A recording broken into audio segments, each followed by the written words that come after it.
After an extended break, the Chicago Bulls are taking the court again, this time to take on the Charlotte Hornets. Can the Bulls get a win against a team that's been struggling just as bad as they are? We're going to talk about it all and more right after this.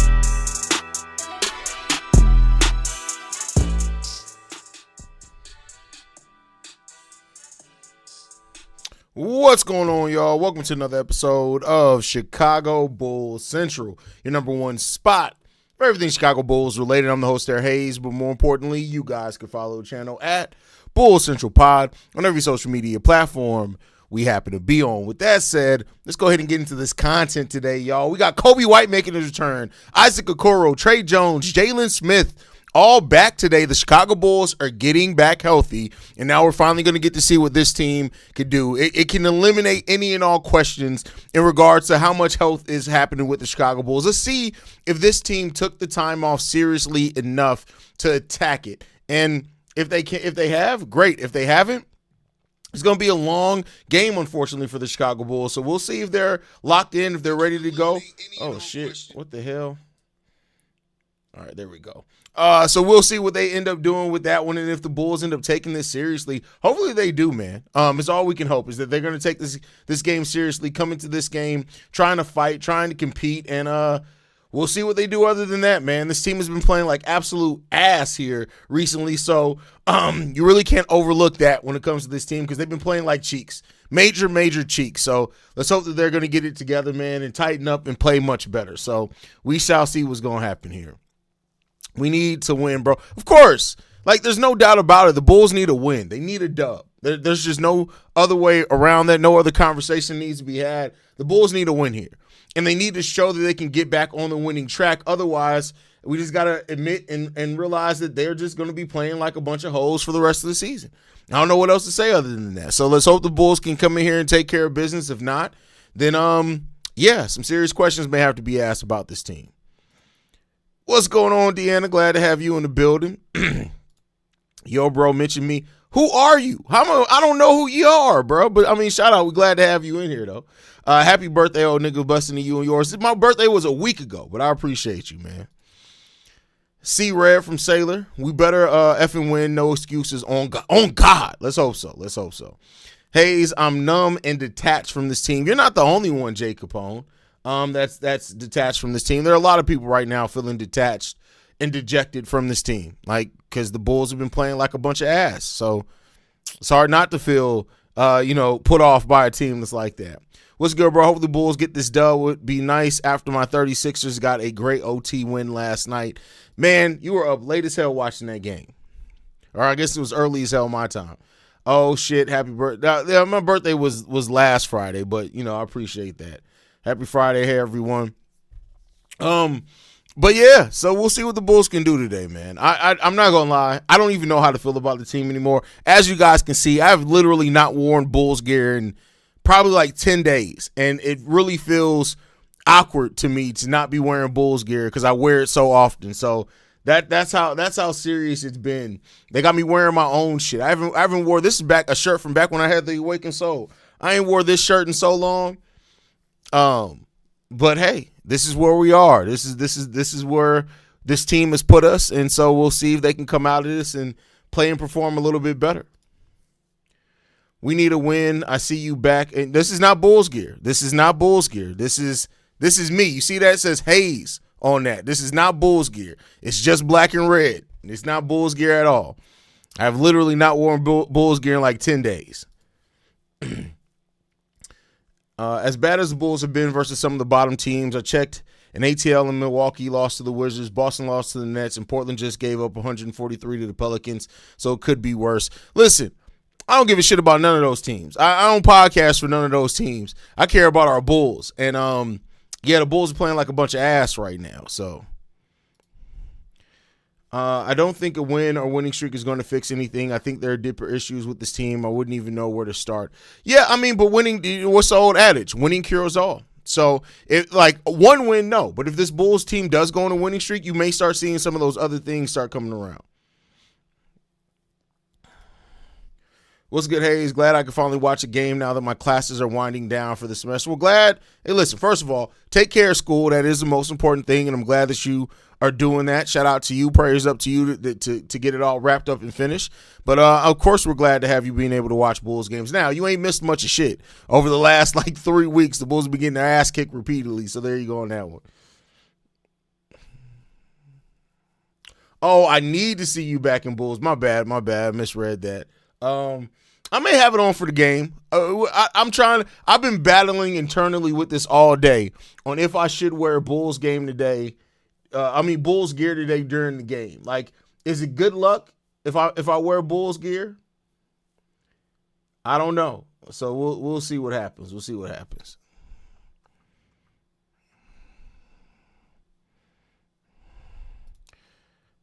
Actually, dear bro, thanks, big dog. Good stuff, bro. I appreciate you, man.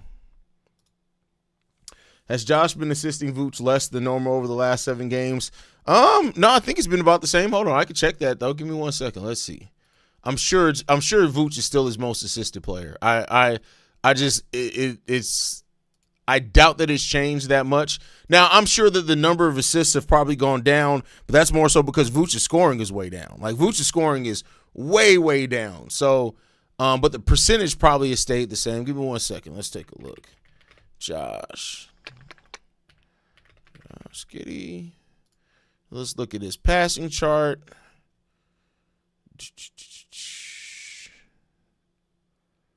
No. Oh, Vooch is still his most assisted player by far. I'm talking about it's not even close. Josh Giddey has assisted Nikola Vucevic 54 times. The next most assisted player is Modest Buzelis at 29. So the largest part of Josh Giddey's assists are still going to Nikola Vucevic. Hold on. Let's look at over the last 8 games. Give me 1 second. I just want to look at it. Over the last 8 games specifically, he's assisted Nikola Vucevic 15 times, and the next highest player is Modest Buzelis at 9, and he's tied with Ayo Dosunmu for 9. So Vooch is still his most assisted player by far. By far.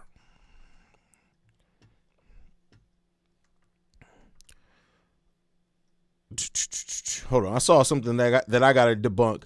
Vooch is still the second best player on the team, and he's not, Todd, anymore. I'm sorry, he's just not anymore. Not by any metric. Is he the most consistently bad? Probably, but this season so far, the second most consistent Bull is Ayo Dosunmu. By far. I'm talking about it's not even close. Ayo Dosunmu is the most efficient Chicago Bull on top of all of that, but Nikola Vucevic is not the second best player on the team per output, statistically, per efficiency. Vooch is just not that anymore at all. He was that for a while, but he's not that at all anymore for the Chicago Bulls. That's why it is so. That's why when people, and I've done it before too. I don't want to make it seem like it's just been other Bulls fans. I've done it before where I've talked about like, oh well, you can't just replace Vooch with just a defensive big because of the offense he brings. Almost 82% of Vooch's shots are assisted now, meaning that he's getting the assist. So if that's the case, you got to think a more athletic big that rim runs for the Chicago Bulls. Hell, Josh Giddey and Kobe can assist another player 80% of the time, and if they're more athletic and active around the rim, they may end up getting more net. So yeah, Nikola Vucevic is just not that anymore for the Chicago Bulls at all. He's not. Matter of fact, he's probably third when you factor in Kobe White. Kobe White scores the most points on the Chicago Bulls team. He's not the most efficient yet this season. He's not terribly inefficient. But you got Josh Giddey, Kobe White, and Ayo Dosunmu are all better. And honestly, at this point, Nikola Vucevic really isn't that much more consistent or putting out more output overall than Modest Buzelis when you factor in steals and blocks. So I get it. He's been that for a long time, and I can't knock you for thinking that because he was that for the majority of the time that he's been here. But Nikola Vucevic is just not that player anymore. He's not consistent. He's not giving up great great production and towards plus minus, not that that's the end all be all stat, he's towards the bottom. Vooch is just not good anymore. And that's part of the reason why, like, when people say trade Vooch now, I'm not as against that as I used to be, where like people used to be like, well, just trade Vooch for anything. I'm like, well, no, you need a certain something back for Vooch because of what Vooch brings passing and scoring wise. This season, he's just not that anymore at all. It's not even close. I need the Bulls to get this dub so I can bust out the Bulls bed sheets. No. Why did you feel we needed to know that? Why did you feel you needed to share that with us? What happened to you today that you woke up and you said, I need to share with the world, with the 26,000 subscribers on Chicago Bulls Central? I needed to share with all these motherfuckers that if the Bulls win, I need to bust out. First of all, the fact that you use the word bust in the same sentence that you use bed sheets in, what are we doing? What are we doing? Why? Why did you do that? I've been wearing off on you the wrong way, bro. Like, you're getting the wrong. That's crazy. That is wild. That don't make a lick of sense. That is crazy. That's crazy.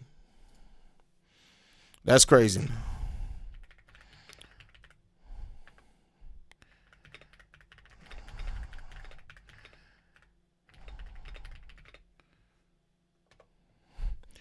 That's wild, bro. That was wild. Listen to the trade. We trade Kobe trade and number 1 pick from 2029 for Rob and 2 picks. I don't like that at all. Rob Dillingham is not that good, and he doesn't project like there's nothing that to me has shown that Rob Dillingham is worth Kobe trade and 1 pick. That the Bulls lose that trade every day. So the Bulls' excuse for playing like asses because they was not practicing. They did not. They did a lot of talking. Okay, I want to see some changes tonight, or if they're still going to be on their BS. Let's see. I mean, now the Bulls aren't the only team to say that. Eric Spoelstra has talked about that. Greg Popovich has talked about it at one point, like seasons ago, that when you're in the midst of the season, you don't get a lot of time to practice. So they're not lying when they say they haven't got time to practice. Now, I will say this: I don't know if that's an excuse for everything that we've seen. I don't think that's an excuse for that, but we'll see. If Vooch is bad, they're terrible. I mean, and Jalen Smith has been better than Vooch for a large part of this season. A large part of this season, Ty. Like, I mean, not even like comparatively as far as impact. When you go on-off numbers, when you go off defensive numbers, Jalen Smith was running circles around Vooch there before he got hurt, and then he kind of slowed down for sure. But yeah, Vooch is just not, like, the analytics just don't back it up, bro. Don't back it up. He's just not good. Like, this season, he's not been good at all. He was never that. I said Vooch will eventually get everyone else traded before he gets cut, and Kobe is just the next minute. No, that he was that, and that's now we can't get into foolish places. Vooch was absolutely at one point the most consistent Bull. Down to last season, Nikola Vucevic was the most consistent Bull when you look at the entirety of the year. Now, defensively, he's never been that. But when we're talking about consistent, because we got a lot of bad defensive players on this team, Vooch was the most consistent Bull for the entirety of the year. He was our best player for the first 3 months of the season almost last year. So I can't get with it. That was never the case. That's just false. Like, I'm all for real slander, honest slander that was earned and stuff, but to say that Vooch was never that, that's just false. I'm sorry, that's just false. We've been trying to move Vooch before. No, we weren't. That's false too. Like, where are you getting this? We weren't trying to move Vooch before Zach. That was never the case. Bulls fans were trying to move Vooch before Zach, but the Bulls weren't shopping Nikola Vucevic before Zach LaVine. Zach LaVine was always the first one that they were shopping. They were shopping Zach LaVine about a year and a half after Vooch got here, maybe closer to 2. It was always Zach was the one that was being shot first. You can't cut him. Oh my God, bro! Like, how old are you? Like, and I don't even mean that to be slanderous. Like, for real, like, you can't just cut. Chris Paul was on a non-guaranteed contract. That's why they were able to cut him. Vooch is on a guaranteed contract. Like, for real, if we're gonna talk about contracts and stuff, let's really get it together and learn how contracts work in the NBA. Like, let's do that, because that's crazy. That's crazy. Haize, throw the drip back on for good luck. The Bulls need that shit. Well, hell, I was wearing it when the Bulls went through a goddamn 5 of their 7 losing games that they lost. Shit ain't help. Watch, bro. Modest Buzella is going to have 30 points tonight. I'm coping. I mean, if he does, great. I don't know if I believe that, but if he's able to, great.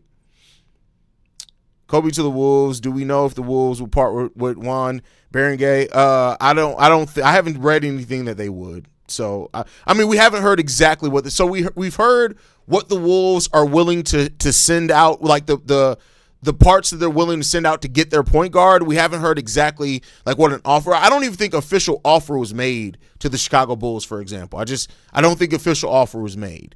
So we don't have that, because I think at this point all the Wolves are doing, or they're making calls to gauge what availability is, right? So I don't think like a former offer was made to say like, hey, if we send you this, do we get Kobe? I think it was more so from what I'm piecing together, what Cowley and Mark Stein and something came out from a Timberwolves insider today, piecing all that together. What it seems like has happened so far is that the Wolves are just calling like, hey, if we put an offer on the table, how available is Kobe?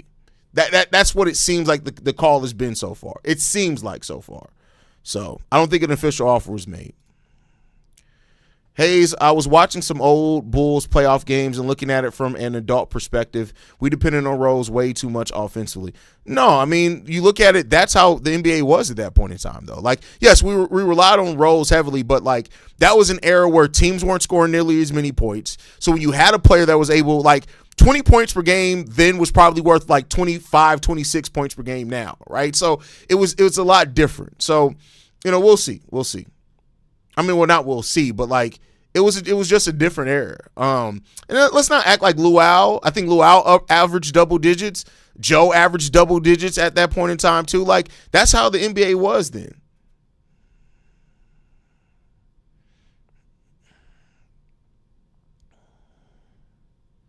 How far do you think Modest will go in his career? It's way too early to say. I mean, really way too early. He has tons of potential. The potential that Modest Buzelis has is still ridiculous, but it's way too early to say for sure.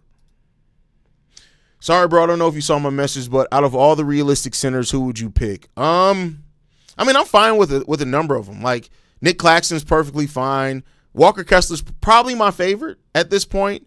Daniel Gafford's fine too, but I don't think he doesn't do all the things Walker Kessler does well. But all those guys would be fine. Mark Williams would even be fine if the Bulls target him in the offseason. But like I said many times with Mark Williams, if you do that, you still have to try to find your center of the future in the next year or so, because I just don't trust Mark Williams' injury history. So, but there's a lot of guys that really kind of fit the mold of what the Bulls need. Honestly, could the Bulls throw that Portland plus Vooch expiring contract for Claxton, 2 birds with 1 stone type shit? I mean, it depends on how much they value the Portland pick, right? Like, I think the last thing that we heard is that they want an unprotected pick and a pick swap for Nick Claxton, right?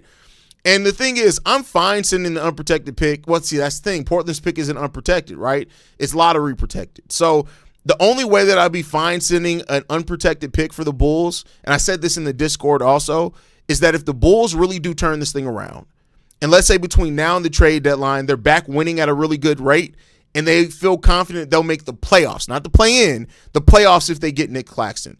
If the Bulls make the playoffs to get Nick Claxton, I'm fine sending an unprotected pick that's in like 18 and lower for Nick Claxton. I'm perfectly fine with that. But if the Bulls still look like they're on pace to be a lottery team again, I'm not sending an unprotected first round pick for Nick Claxton. I'm just not doing that.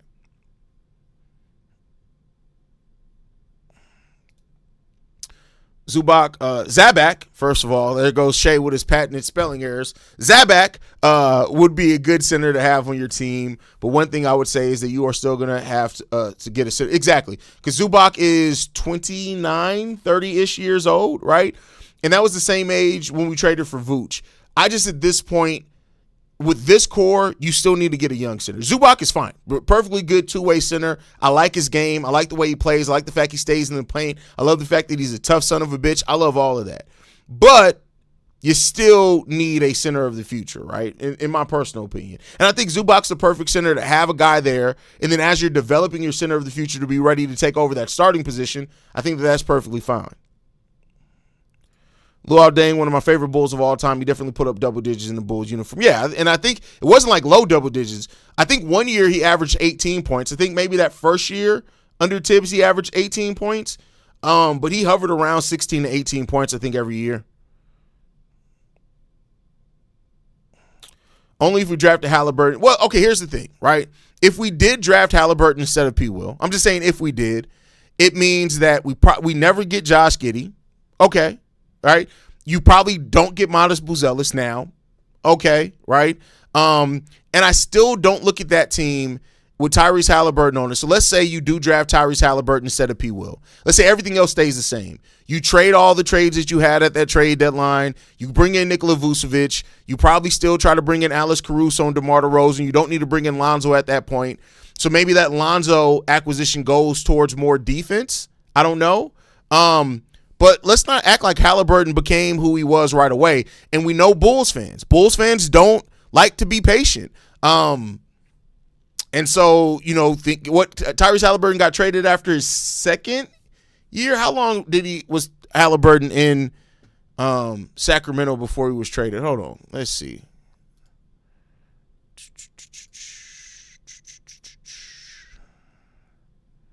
Halliburton. So he was in Sacramento for 1.5 years. They traded him 51 games into his second season. So, and then, he did average double digits every year. So, it's not like he was terrible either, but he didn't become Tyrese Halliburton the way that we know him. Halliburton's really only been like what we know him as now for the last 3 years, right? For the 3 prior years. So that still would have been, you would have been asking Bulls fans 3 years before a player really developed. And we know how Bulls fans are about that, right? Like we know how Bulls fans are about waiting for players to develop. I hear all the Bulls fans saying we should have drafted Halliburton. And I'm not saying that that's wrong, right? But I just know that Bulls fans don't have the same patience that other fan bases have. I just know that they don't.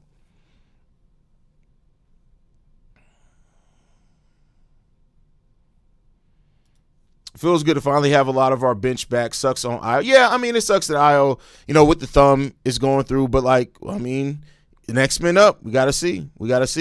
I would have drafted Denny over Patrick Williams. Listen, and that's fine, but not a lot of GMs, there's a reason why Denny went, I can't remember how many spots lower Denny went after P. Will, but, not a lot of people, and that's the thing. It's not just the Bulls. I get it, and that's our team. That's who we root for. But it wasn't just the Chicago Bulls that didn't have Halliburton that high on their board, right? You go back to that draft and look at how things were written. Patrick Williams was shooting up mock drafts at that point in time. Just is.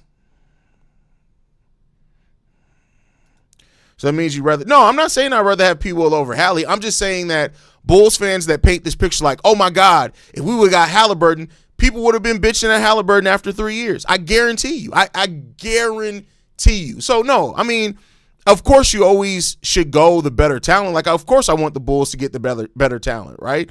But I just know Bulls fans. Bulls fans don't have patience, bro. Just like every Bulls fan is talking about Derek Queen now. Derek Queen would not have been playing those minutes. He wouldn't have the ball in his hand that much here in Chicago either. He probably would be playing in the G League right now. And I guarantee you people would be – if Derek Queen was in the G League putting up 20, 10, and 5, for example, Bulls fans, he's just another Adamas Sano. I know Bulls fans, right? We don't have patience. Think about it this way. Go and look at it. And I say this all the time. Go and look at how many how many players in Joakim Noah's draft look better than him his first 2 years in the league. Go and look at how many players out of the draft look better than Jimmy Butler his first 2 to 2.5 years in the league. We don't have patience anymore. Now, I would say that John Paxson earned that patience because he drafted well over a period of time, right? So he earned that patience, but I'm just for example, go back and look at now. Ayo Dosunmu outplayed Cade Cunningham a lot their rookie years. And I guarantee you, if the Bulls drafted Cade Cunningham #1 overall, that same season, Bulls fans would have been like, oh my God, Io's from Chicago. Y'all see what Io's doing? We should have drafted out. We got Cade Cunningham. Bulls got it wrong again. And look, by year 4, Cade turned into an absolute star. Not to say that Io's bad. Io's still a stud. And for where he was drafted at, it's amazing value for Io DeSumo. But I'm just saying that Bulls fans just complain first. That's just how this fan base is at this point. They are programmed to complain first. They don't take objectivity into it. They don't take situations into it. Bulls fans just complain. They just complain. Let's not act like Patrick did not show potential his first 2 years. Injuries and mental hurdles got in his way. Well, the first year, yeah, he got hurt, like 3 games into his rookie year or something into his second year. But yeah, and that's another point. Great point on that, Shay, because P. Will absolutely did show potential his rookie year. He looked really good. I remember there was an article, and I can't remember who wrote it. I have to go in and look. And it was a national media article. It wasn't even like Joe Cowley or Nick Friedel. It wasn't like a Bulls writer. But somebody wrote an article going into P. Will's second year, and I remember the title. It was, P. Will is clearly going to be the Bulls' best player in 2 or 3 years. Could you imagine if you wrote that article? Like, could you imagine if you were the person that said that? And now looking at where he is now, it's crazy.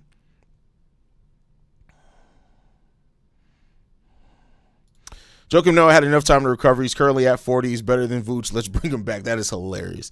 Joakim Noah is getting high as hell. High as hell. High as fuck. If the Bulls drafted Cade after that season he missed due to injury, Bulls fans would have lost their – oh, that's another great point by Troy. Great point there, because you're absolutely right. Even Chicago fans don't have the patience with Caleb Williams and talking about we should have drafted Jaden Daniels, Drake May, CJ Stroud, etc. That's easy to say now. I mean, that's it is what it is, man. It is what it is. We don't have patience in Chicago.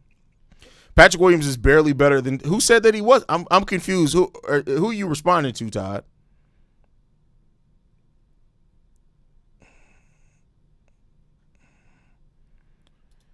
My prediction, age about as well as the Rapture talk. That's funny.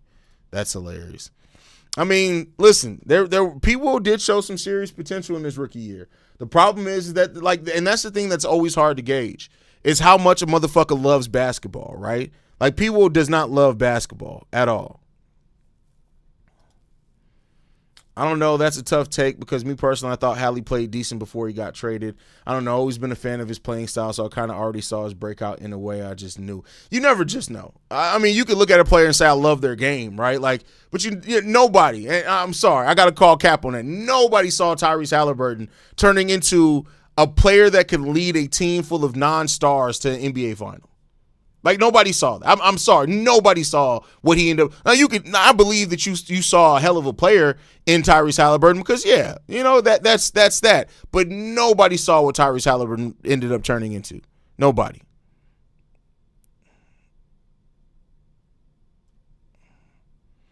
Do you think Patrick Williams is going to stay out of his contract? I mean, I can't see anybody trading him, and I think as of right now, the Bulls would have to give up assets to get him moved personally. That's just my personal opinion. Maybe I'm wrong on that one, but I just don't see anybody willing to take P. Will. What does he have now? 3 more years left on his deal after this season? That's a lot of contract, bro. Fans on here just lying. Halliburton barely played in Sacramento behind Fox and Davion Mitchell. Fans in the chat full of shit. I mean, here's the thing, though, and I'll say this. Halliburton he averaged 30 minutes a game his rookie year. So, I mean, saying he barely played isn't factual either. Now, I would say that he didn't get a lot of opportunities. He averaged 10 shots per game, but he averaged 30 minutes per game his first year and 34 minutes per game his second year in Sacramento. So he played. He didn't get up the number of shots, of course, that he got once he got to Indiana. What's up, man? Do you think the Bulls are feasible trade targets What do you think there are feasible trade targets for the Bulls right now? Love your work, by the way. Appreciate that. And I mean, yeah, there are feasible trade targets. It doesn't mean that they're likely trade targets, right? Like, it's feasible the Bulls trade for Daniel Gafford. It's feasible that they trade for Nick Claxton. It's feasible that they even maybe trade for Walker Kessler while he's hurt to not have to worry about restricted free agent. A lot of things are feasible and they're possible via the assets that we have. I just don't know if it's likely. I'm gonna be 100% honest with y'all. Like, of course, I'm gonna talk about any and all trade rumors, because I like to keep the channel abreast and our viewers abreast of what's out there talked about with the Bulls. But I still would bet my money that a trade isn't hugely likely for the Bulls by the trade deadline. Like, if you ask me right now, Haize, are the Bulls going to make a huge trade or not? I'll say that it's more likely that they don't make a big trade than do. But they do have a lot. They do have a lot of potential to make a deal. They have a lot of assets. They have a lot of exceptions. They can make just about almost any deal that they want to make.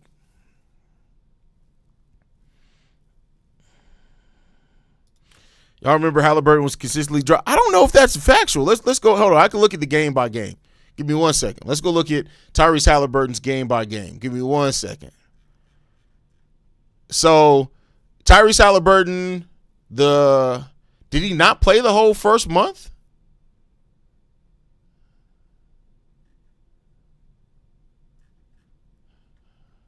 Huh? Give me 1 second. Hold on, y'all. Yeah, he only played 58 games his rookie year. Okay, so Tyrese Halliburton his rookie year, he didn't play a game until the month of December. So there you go right there. He didn't play October, he didn't play November. The month of December, he scored in double digits every game but one game. The month of January, he scored in double figures every game but 4 games, and he scored 5, 2, and 7 points. The month of February, his rookie year, he scored double figures every game the month of February except for 2. Yeah, there's not a single game where he dropped 0 points. Not in his rookie year, Brody. So that's not factual, bro. Again, I'm not trying to call you out or anything. I'm just saying that that's not factual. He doesn't have a single game where he scored 0 points. And he scored double digits more times than not. Pacers era? I don't know if that's true either, though, bro. Hold on, let's go look. So his first year with the Pacers was 2000, halfway through his second year. Let's see. I think they got a mark when the trade happened. He did have one game of dropping 0 points, but that's when he was still with the Kings his second year. And that's it. Literally, only one game his whole second year, and half of that season was spent in Indiana. His first full year in Indiana. 1, 2, 3. He only had 3 games where he scored in single figures his whole first full season in Indiana. Now, one of those games he did have 1 point. He was 0 for 9 from the field.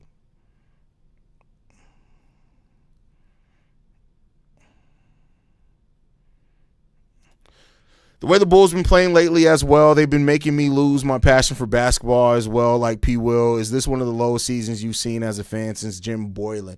Yeah, I mean, since Jim Boylan, yeah, this is probably the lowest, to be 100% honest with you. It's probably the lowest. But all right, y'all, we're going to take a brief break.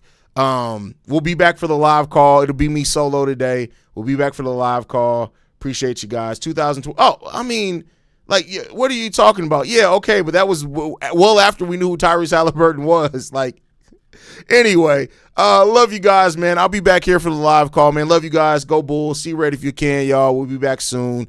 Peace. This has been a presentation of the Break Media.